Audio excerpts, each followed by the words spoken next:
kalau kecurigaan itu pasti ada lah. Kenapa? Karena dengan selama ini kita mulai membongkar dia punya dugaan ijazah palsu, S2, S3-nya, kemudian tekanan-tekanan publik. Saya kira dia mulai merasa bahwa ini dia nggak nyaman lagi. Menurut pengakuan beliau sendiri bahwa dia kan mencoba bukan merevisi tapi coba meneliti ulang berulang-ulang kali dua bulan terakhir ini. Sehingga apa yang ditemukan itu dia sebagai seorang peneliti harus menyampaikan yang benar, yang jujur. Dia menemukan sesuatu yang baru dia sampaikan. Bukan karena kebencian, bukan karena kemarahan, bukan karena tekanan-tekanan publik. Dia betul-betul mulai menunjukkan siapa. Ini yang paling penting materialnya. Materialnya adalah pertama bahwa seorang yang menyampaikan RJ itu harus ancaman hukumannya itu adalah maksimal 5 tahun atau 5 tahun ke bawah.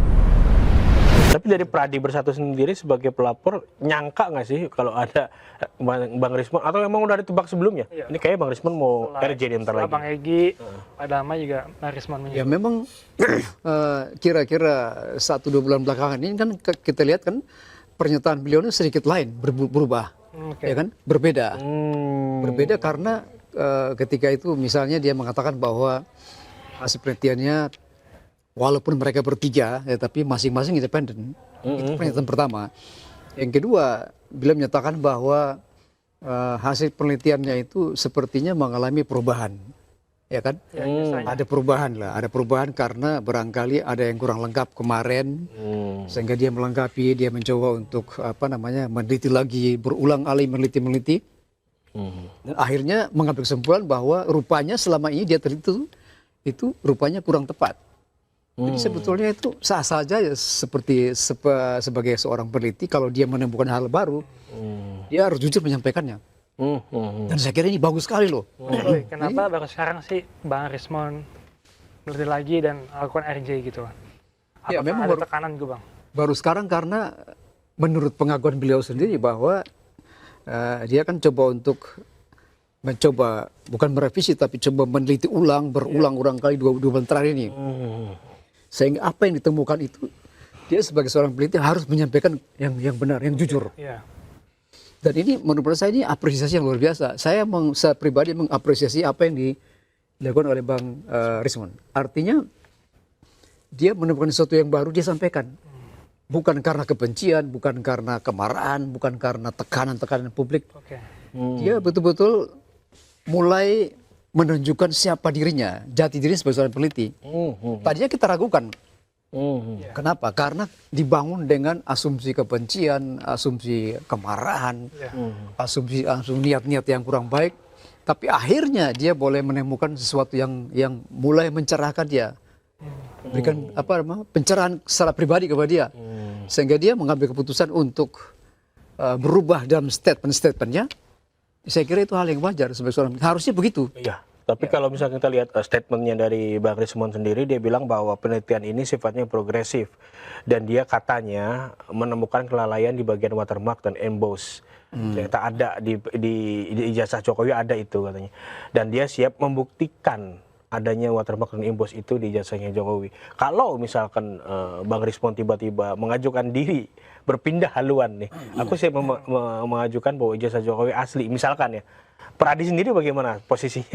Ya, yang pasti kita apresiasi dan justru kita bersyukur kan karena selama ini orang yang menentang kita, yang berkuar-kuar menghadapi tantangan-tantangan yang begitu besar, tapi ketika dia menambahkan sesuatu yang baru, yang seharusnya sebagai objektif dia mengatakan inilah yang benar, dia harus berkata benar dan saya kira itu hal yang wajar kalau dia berpindah haluan kepada kami.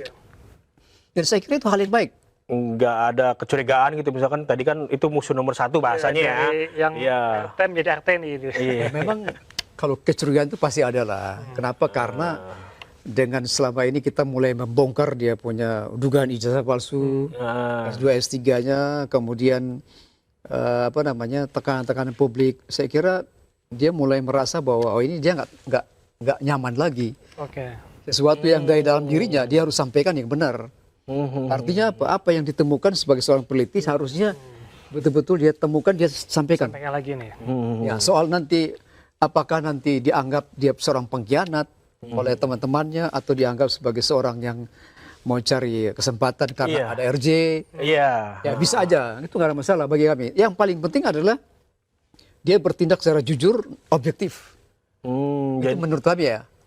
Tapi memang betul bahwa kita sebetulnya mencurigai. Apakah tetap ya mencurigai. tetap kecurigaan itu harus berjalan terus. Kita nggak boleh percaya pada orang seperti begini. Tadinya berkuar-kuar dengan kebencian, kemarahan betul-betul ya. Sebagai seorang yang begitu ganas tiba-tiba jadi lembut. Nah, ini kita curiga sebetulnya. Makanya kita mau lihat nih, apa alasan beliau ya?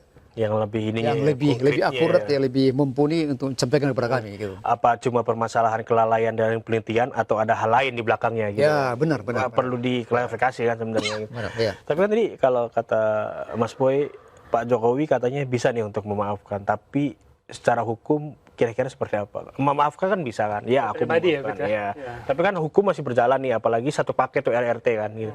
Ya, memang begini ya, secara hukum itu kan karena kuhap kita dalam beberapa pasal itu memberikan ruang untuk RJ. Itu kan ada syaratnya. Ada syarat formil, ada syarat material.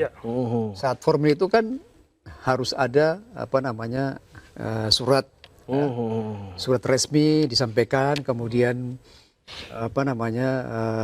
harus ada juga yang namanya korban, dalam hal ini Pak Jokowi harus merespon juga kan. Jadi syarat-syarat formil ini kan penting sekali. Kemudian yang kedua syarat material.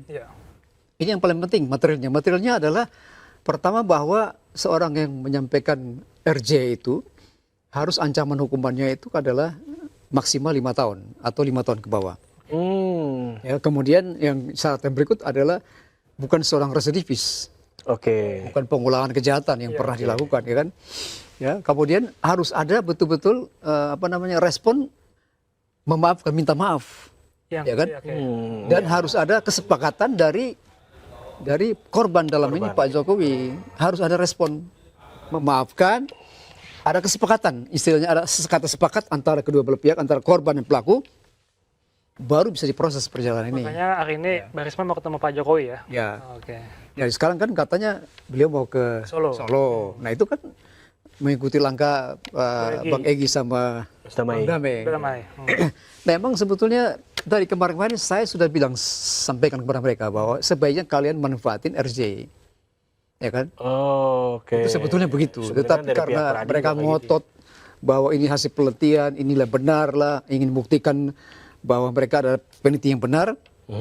Saya kira ini hal yang perlu kita perhatikan baik-baik ya, bahwa apapun yang disampaikan oleh Bang Rismon itu kita harus apresiasi. Karena daripada kita ribut-ribut, walaupun kita sebagai pelapor kita merasa bahwa orang ini mempermainkan kita.